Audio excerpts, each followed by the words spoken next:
మీరు ఇంకా మృగాలుగానే ఉన్నారా? ఇంకొక నిమిషం ఊళ్ళో ఉండకూడదు. బయలుదేరండి. అది కాదు సుల్తాన్. చెప్తున్నాను మావయ్య. సుల్తాన్, ఇది పెద్దయ్య గారు ఇచ్చిన మాట. దాన్ని మేము కాపాడాలి. పోయిన వాళ్ళ సంగతి సరే, ఉన్న వాళ్ళ మాట ఏంటి? నేను బతుకున్నంత వరకు మిమ్మల్ని ఎవరిని కత్తిపట్టనివ్వను. ఇంకా పదండి.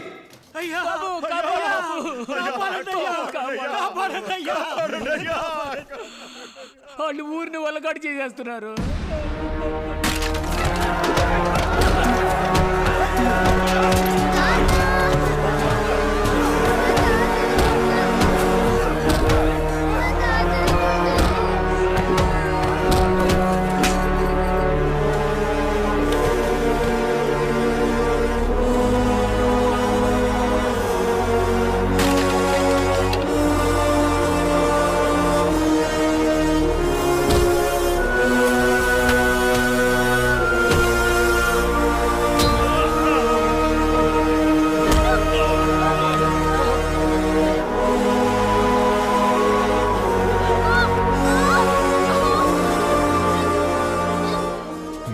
తోలొలవడానికి ముందు మర్యాదగా మీరే చెప్పేయండి, ఎవడ్రా మనుషుల్ని దింపింది?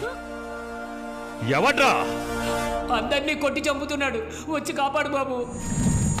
ఊరు మొత్తం బుగ్గిపాలు చేసేస్తున్నాడయ్యా. ఈ రైతులను ఆదుకోవడానికి ఒక్కరు కూడా ముందుకు రాలేదయ్యా. అప్పుడు మీ నాన్నే మమ్మల్ని మా పొలాల్ని కాపాడుతానని మాటిచ్చారయ్యా. అయ్యా, ఆ మాట నమ్మే ఊరంతా ఎదురు చూస్తోందయ్యా. వచ్చి కాపాడండి అయ్యా, కాపాడండి. సుల్తాన్, తప్పు చేస్తున్నాం అనుకోకండి. మీ నాన్నగారు ఇప్పుడు ప్రాణంతో లేకపోయినా ఆయన బిడ్డకిచ్చిన మాట ఇంకా అలాగే ఉంది. మీరు ఈ ఒక్కసారికి కత్తిపట్టే అవకాశం మాకివ్వండి. ఆ తర్వాత మీరేం చెప్పినా మేము వినడానికి సిద్ధంగా ఉన్నాం. ఈ ఒక్కసారి మమ్మల్ని ఆపకండి సుల్తాన్.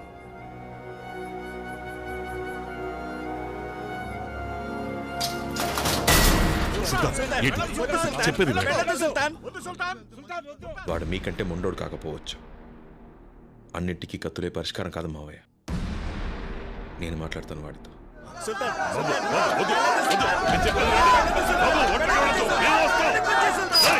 తాళం పగలగొట్టండి.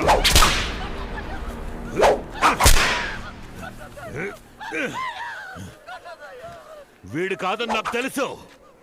ఎవడో చెప్పండి, ఎవడ్రా మనుషుల్ని తెంపింది?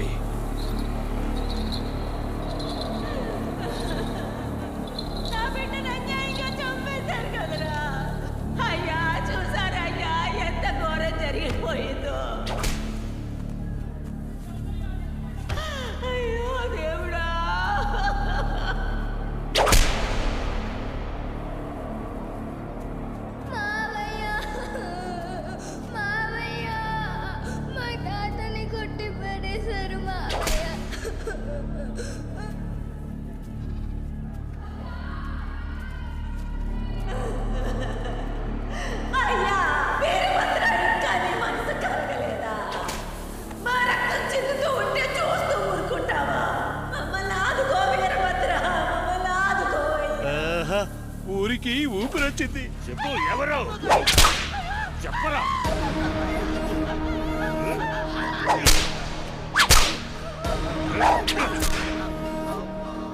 అన్నా, వీడన్నా మార్కెట్ లో నేను కాపాడింది వీడే.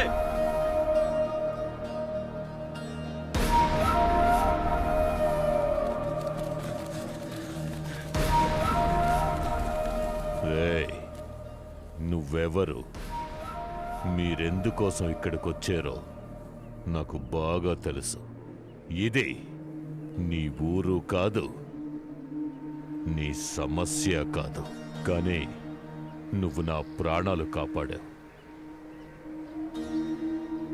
అనవసరంగా నీ వాళ్ళని బలి చేసుకోకు. బతికిపో. పా. వాళ్ళ మీద ఓ చిన్న పెట్టి కేసు కూడా ఫైల్ అవ్వకూడదు. గుర్తుపెట్టుకో, వీళ్ళొక్క తప్పు చేసిన నోబడీ కెన్ సేవ్ దెమ్. వాళ్ళకి ఏ సమస్య వచ్చినా నువ్వే తోడుగా ఉండాలి.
రే వద్దురా.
పొరుగు దిష్టి ఊళ్ళో వాళ్ళకి ఇష్టం.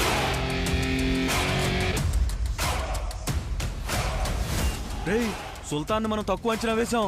ఒకరిని పట్టుకుని చితక బాదాడు. అబ్బా పగిలిపోయింది.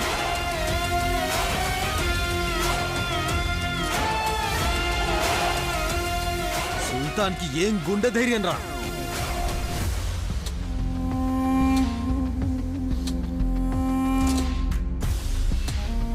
నేను చెప్తున్నాను, రాసి పెట్టుకోండి. సుల్తాన్ ఎదిరించే దమ్ ఎవరికీ లేదు. అవునన్నా డబ్బులు. కాశీ ఫోకస్ మొత్తం సుల్తాన్ మీదకి వెళ్ళింది. ఏదో ఒకటి చేసి నీ వైపు తిప్పుకో.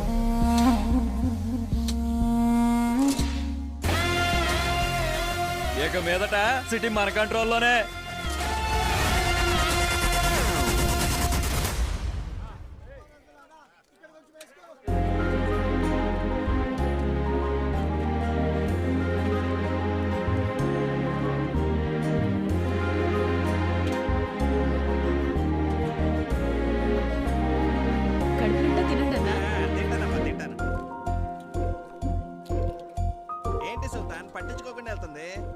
తను గమనించినట్లేదు, ఏదో పనిలో ఉందిగా.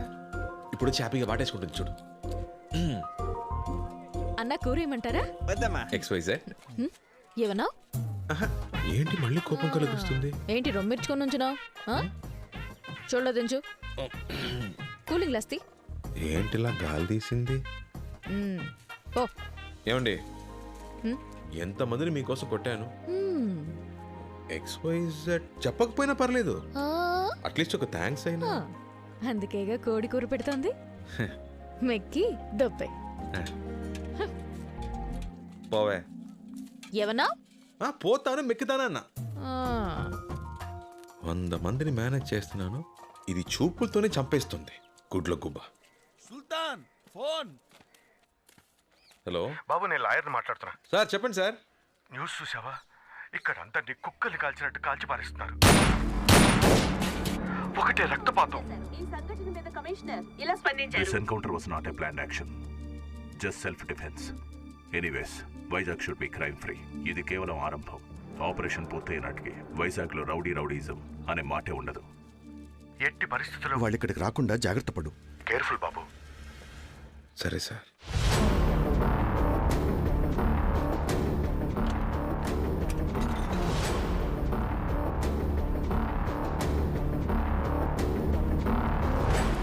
సరే, మేము సాయంత్రం మా ఊరికి బయలుదేరతాం. అవును, అలాగే. సరే, జాగ్రత్తగా వెళ్ళండి. సాయంత్రం అందరూ ఊరెళ్ళిపోతున్నాం. ట్రైన్ ఆగినా సరే ఎవరికి మళ్ళీ భోజనాలు పెట్టించను. ఇక్కడే డబుల్ కోట మెక్కేయండి, అర్థమైందా? ఏంటి సుల్తాన్, ఆలోచించకుండా ఫోన్ చేయండి.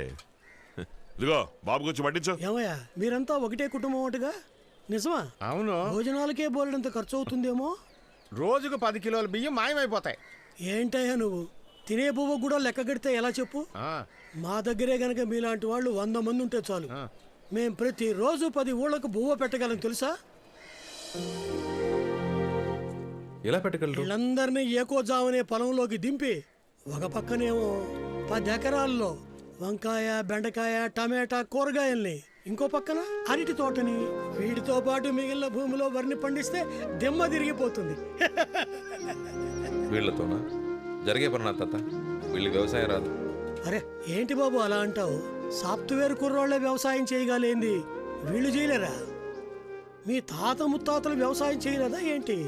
వ్యవసాయం మీ రక్తంలోనే ఉంది బాబు. విత్తనాలు ఎవరు జల్లినా మొలకెత్తుతాయి. హలో హలో హలో, మన ఊరి సమస్య గురించి మాట్లాడడానికి వైజాగ్ వెళ్ళి వీళ్ళ నాన్నగారిని కలిసినప్పుడు మేము రైతులం అని చెప్పగానే ఒక్క పైసా కూడా ఆశించలేదు. నాకు పిడికెడు ధాన్యం ఇవ్వడని చెప్పారంతే. అది ఆయన గొప్పతనం. మనం రైతులం, పిడికెడు ధాన్యం ఏంటి, పండే పంటలో ప్రతి సంవత్సరం సగభాగం ఇచ్చేద్దాం. ఏం బాబు, ఇప్పుడు నీకు సంతోషమేగా? మీరు ఈ రోజే వైజాగ్ వెళ్తున్నారని మీ వాళ్ళు చెప్పారు.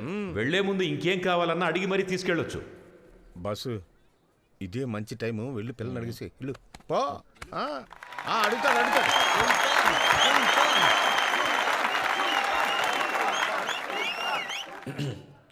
ఊరు పెద్దలకి, ఇక్కడున్న అందరికీ నమస్కారం. గొడవలు కొట్లాట్లాంటివి మా నాన్నగారు చేసినప్పుడైనా, మా అన్నలు చేసినప్పుడైనా నాకెప్పుడు నచ్చలేదు. కానీ ఇప్పుడు నాకు ఒకటి బాగా అర్థమైంది. కత్తితో చెట్టు నరికితేనే తప్పు, ముళ్ళు నరకడం తప్పు కాదు.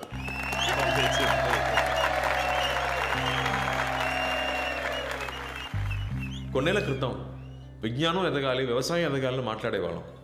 కానీ ఇప్పుడు ఈ ఊరికి వచ్చాక అర్థమైంది, విజ్ఞానం బాగా ఎదిగింది, వ్యవసాయమే వెనకబడిపోయింది. దాని గురించి ఎవరు పట్టించుకోవట్లేదు. అంతెందుకు, నేనే డబ్బు ఉంటే సరిపోతుంది, ఆ డబ్బుతో తిన్నైనా నీళ్ళైనా కొనుక్కోవచ్చుని అనుకునేవాడిని.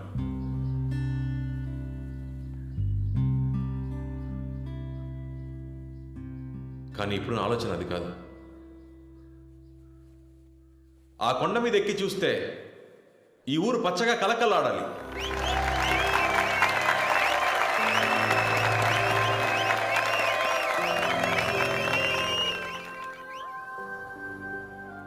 ఇక్కడ పండించే ధాన్యంతోనే నా పెళ్లి భోజనం పెట్టాలి.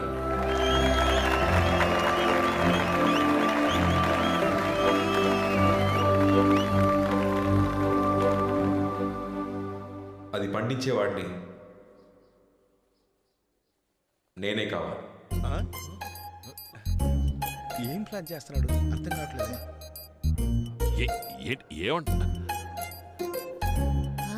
ఏమంటున్నాడు అన్నా? ఇదేం ఫిట్టింగ్ అన్నా?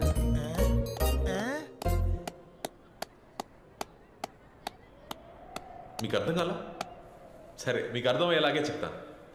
నేను, నా అన్నలు ఒక 5 నెలలు ఈ ఊళ్ళోనే ఉండి మీ అందరితో కలిసి వ్యవసాయం చేద్దామని నిర్ణయించుకున్నాను.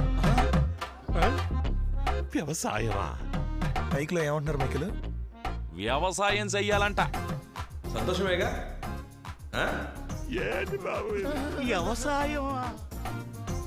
వ్యవసాయం అంటే మాకేమీ చులకన కాదండి, దిగితే మేమో చేస్తాం. అందుకని మమ్మల్ని మీ పిల్లలే అనుకుని వ్యవసాయం చేయడానికి మాకు ఎంతో కొంత భూమి ఇస్తే సరిపోతుంది, అంతే.